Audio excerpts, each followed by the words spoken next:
tahun yang lalu, sekarang sudah jadi masjid dan penggunaannya juga belum maksimal karena fasilitasnya belum lengkap.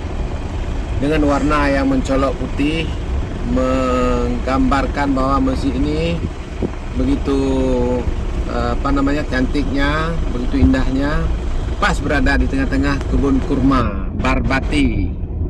Nah, ini suasana di kebun kurma Barbati. Ini kiri kanan kebun kurma. Ya, kurmanya masih umurnya sekitar 5 tahun. Kalau yang di pinggir jalan ini belum berbuah. Nah, ini kita melihat ada kolam.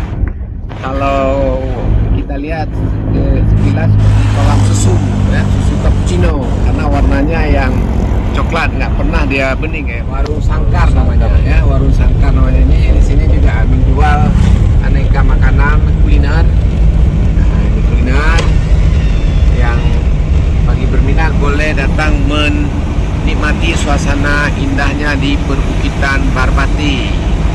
Nah, ini warung Sangkar.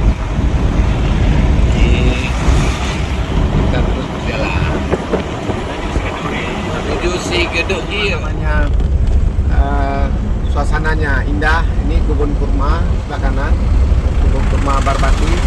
Sebagian sudah berbuah dan mungkin ini ada sebagian sudah mereng, pohonnya diterpa angin.